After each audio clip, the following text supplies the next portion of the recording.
Hey everybody, I am the Bat Otter and I'm back with another review today. It's been a little bit, but I had been wanting to get some of Junji Ito's work for a while. Like I said, I'm not that big of a fan.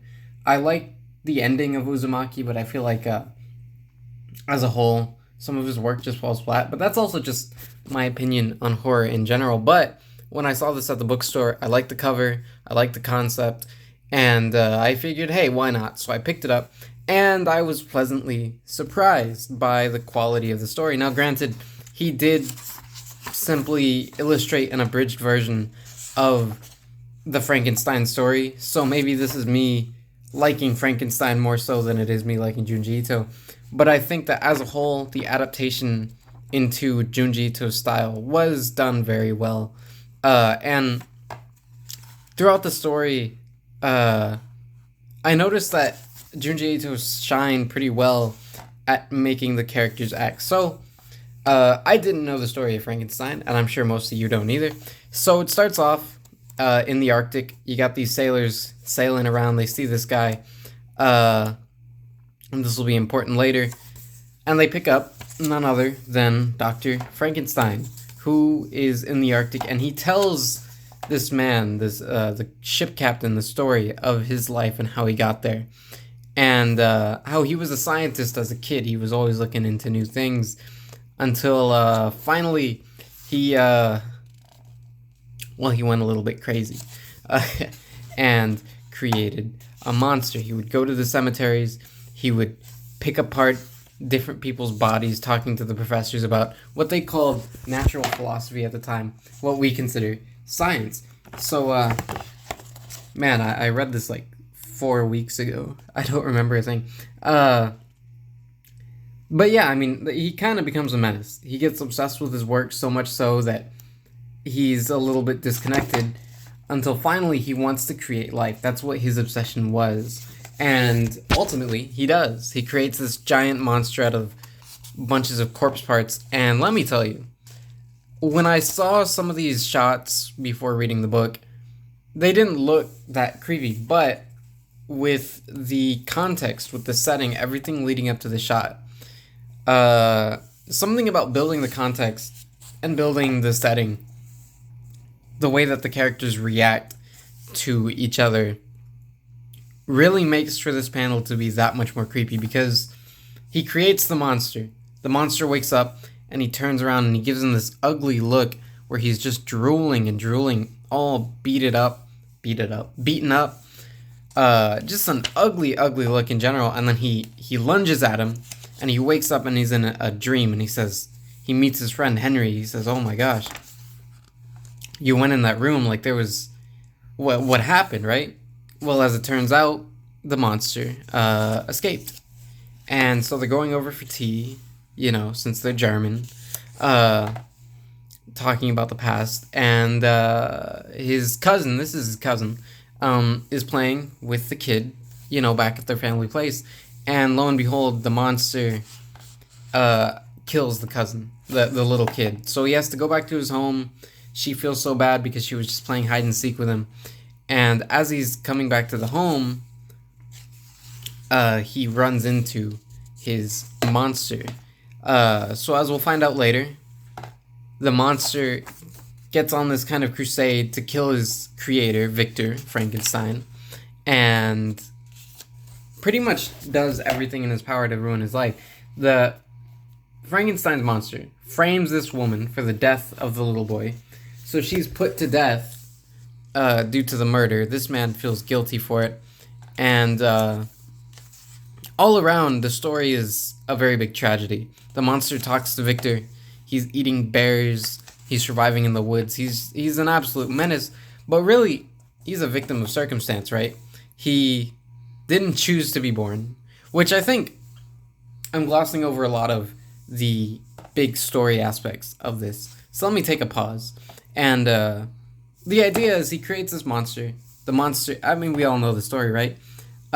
He just wants to be loved. That's it. He's just this poor old guy. He's spying on this family, which is how he learns English. And he comes to care about this family, which is a really nice story premise. And he knows that the old man is blind. So as he's talking to this family and he's starting to fall in love with this family, he wants to introduce himself to the family. Obviously, he wants to become a part of them. He wants to feel love just like the humans do, because he finally understands humanity, right? He's trying to piece together what he is. He knows the idea of God and things like that. And, well, he decides that he's going to introduce himself to the old man who is blind. And he tells him, oh, there's these people that I want to be with. And he says, oh, the family I love is you. It's you. He starts freaking out. He doesn't understand emotion. And, of course, the family sees him as a monster, chases him out of the house, and the poor guy is completely sad. And that's kind of his origin story, right? And he demands that Victor makes him a wife. He says, I want to ease the loneliness. If you make me a woman who is as frightening as me, there's no way that she can turn me down. Your God created Adam and Eve, therefore you should create an Eve for me. But as Victor goes searching the graveyards, he can't find a single woman with a head intact for some reason. I don't know why every woman doesn't have her head, but this woman's head was crushed, and lots of grotesque imagery scattered throughout as he's building Frankenstein's bride. Until his friend finally figures out what he's doing. He explains it to the friend, and the friend's like, oh, okay, this guy, real good friend, I tell you. This guy, he's Victor's friend thick and thin throughout the story. I mean, every single thing that Victor does, the friend is just all about it. He's got his back 100%. He says, you're digging up corpses, you're fighting monsters, you're creating monsters, you're playing God. I don't care. I'm your buddy, and I'm with you. What a stand-up. I just like those little parts of the story where the friend is just on his side. The family is a loving family.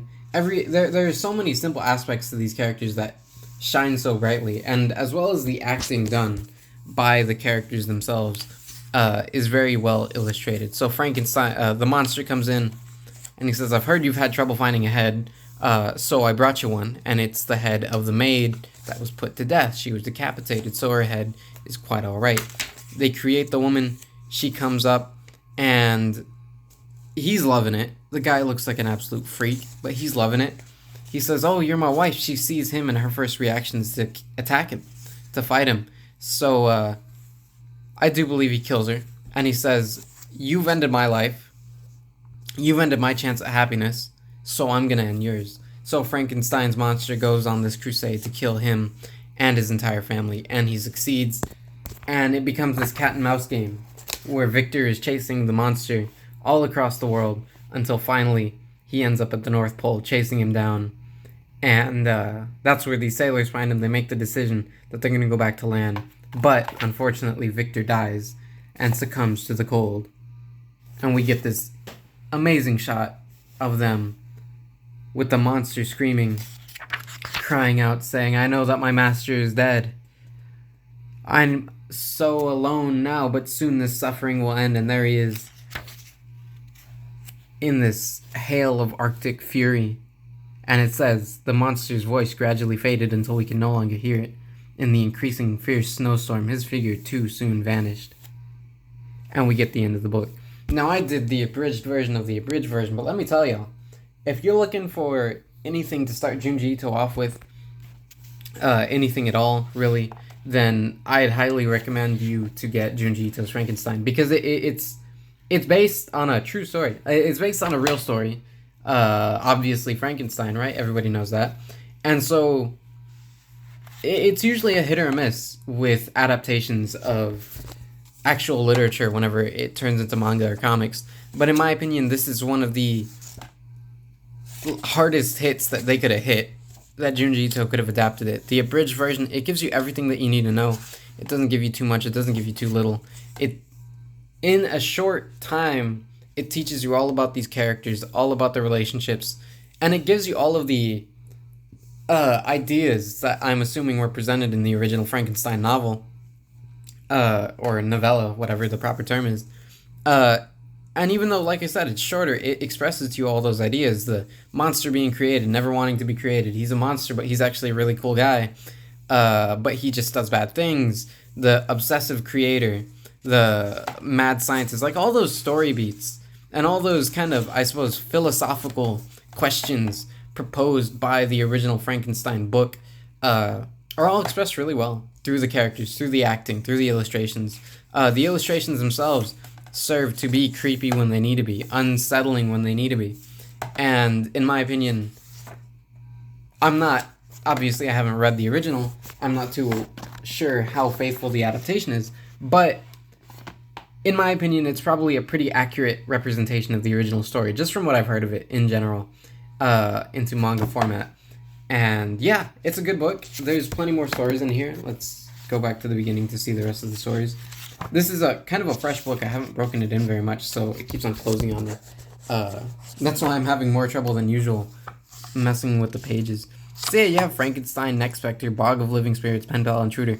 Yeah, see, you got all these other stories that come with it. It's not just Frankenstein. It's just that Frankenstein is a majority of the book, right? As you can see, I think it's maybe a third, half, maybe. I'll probably, whenever I get to reading the other ones, because like I said, I read this one a week ago, and I've been reading Berserk. It turns out they have Berserk at the public library, so I've been reading through that. I just picked up the Death Deluxe Edition, you know, Death from Sandman.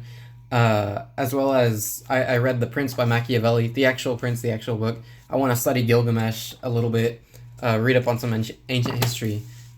So I've been reading quite a few things since the time I got this book, so that's why you haven't seen very many reviews as well. I believe the JoJo Volume 5 for Golden Wind comes out this month. I'm not sure if I'll pick it up this month, but I also know that Rohan... The Rohan one-shot collection finally comes out in America this month. So if I pick up either of those, I'm probably leaning more towards the Rohan. So there won't be many Golden Wind reviews anytime soon, but there will be the Rohan, what is it? Thus Spoke Rohan Kishibe. That series. I'll review the first volume of that series. I'm really looking forward to that one. As well as some Berserk reviews. I'm probably going to go back, recheck Volume 2. That's the one that I read. I just finished Volume 3. Man, I tell y'all, I could finish Berserk in one night if I had all 10 of them on me, and if I would allow myself. I mean, I do Berserk like crackheads do cocaine. Let me tell y'all, I can't get enough of Berserk. I'm loving every page of it. So be looking forward to those. What else? Anything else in between then? Boxing, mixed martial arts, artwork, anything like that. So yeah, be sure to follow me on Instagram. Be sure to like, subscribe, comment. Tell me if y'all read this, if you guys like it. Tell me some other Junji Ito books that y'all would recommend that aren't Uzumaki or Tomei. Because I've checked those out. Like I said, I'm not that big of a fan. But anything good, horror manga, anything like that, be sure to recommend it. Yeah, that's it. I'll see you guys in the next video.